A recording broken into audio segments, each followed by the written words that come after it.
George Washington, the father of a nation. George Washington was born on February 22, 1732, in Westmoreland County, Virginia.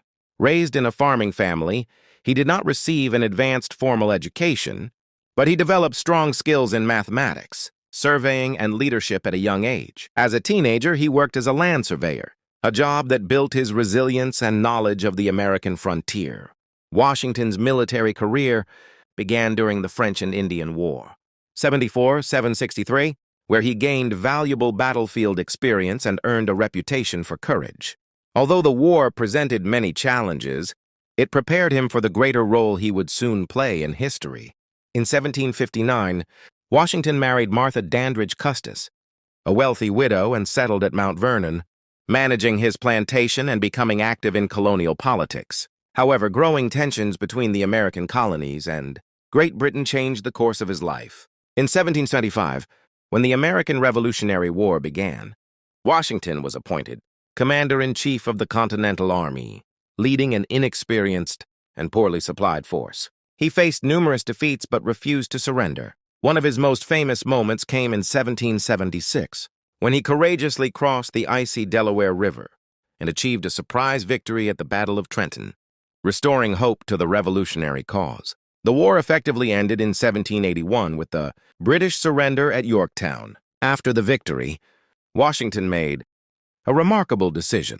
He resigned his military commission in 1783 rather than seize power, proving his commitment to democratic ideals. In 1789, George Washington was unanimously elected as the first president of the United States. During his 2 terms, he strengthened the federal government, promoted national unity, and set important precedents for future presidents. Notably, he stepped down voluntarily after 8 years, establishing the tradition of peaceful transfer of power. Washington retired to Mount Vernon, where he died on December 14, 1799. Today, he is remembered as the father of his country, a leader whose integrity, courage, and vision helped create the United States. George Washington was not only a military leader and the first President of the United States, but also a lifelong traveler whose journeys shaped his leadership, knowledge, and vision for the nation. From a young age, Washington explored vast regions of early America, gaining first-hand experience of the land and its people. At just 16 years old, Washington began traveling through the Virginia wilderness as a surveyor. He spent months measuring land in the Shenandoah Valley, often facing harsh weather, dense forests, and difficult terrain. These early expeditions helped him develop physical endurance and practical skills, while also deepening his understanding of the American frontier. Mountvernon.org. One of his most famous journeys took place in 1753, when he was sent by Virginia's governor as a messenger to warn French forces to leave the Ohio Valley. The mission required him to travel hundreds of miles through dangerous territory during winter. He crossed icy rivers, met Native American leaders, and gathered intelligence about French positions, an experience that increased his reputation for bravery. Mountvernon.org. During the French and Indian War, Washington continued traveling across frontier forts and battle zones, supervising troops and defending colonial lands. These movements gave him valuable military experience that later proved essential during the American Revolution. Encyclopedia Britannica.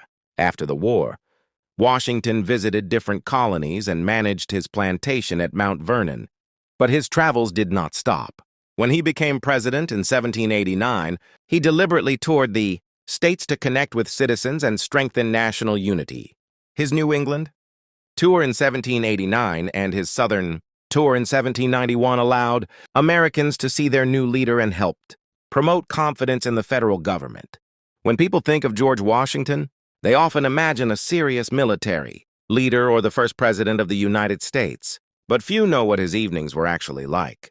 Washington's nightlife was not about wild entertainment. Instead, it reflected discipline, hospitality, and refined social culture. At Mount Vernon, the Washington family usually ate dinner in the afternoon, around 3 p.m., followed by tea or coffee in the early evening. After dinner, guests were often treated to musical performances, because Martha Washington encouraged family members to learn instruments such as the flute, guitar, and violin. Mount Vernon. Martha Washington. On special occasions, Evenings became lively social events. Washington loved dancing, and rooms were rearranged so guests could perform popular dances like the Virginia Reel. Later in the night, social customs separated the groups. Men might play cards and drink, while women gathered to drink tea and converse. Martha Washington. Martha Washington. Washington was also famous for his hospitality. Visitors frequently stayed for meals or even overnight, and his diary often mentioned, "When an evening passed without company because it was so unusual." In colonial society, men commonly gathered at taverns or clubs to share punch or wine and spend their evenings together, a culture Washington eagerly joined in his younger years. Info please. Info please. During his presidency, evenings could be more formal. Martha Washington hosted Friday evening receptions from 8 to 10 p.m., where guests enjoyed refreshments like tea, cakes, lemonade, or ice cream depending on the season. These gatherings helped build political relationships and set traditions for future presidents. Mount Vernon +1. Mount Vernon. Even with all this social activity, Washington valued meaningful conversation. His home was once described as a well-resorted tavern because thousands of guests experienced his generous hospitality over the years. Mount Vernon. In the end, George Washington's nights reveal a different side of the legendary leader, a man who balanced responsibility with friendship, elegance with simplicity, and leadership with human connection.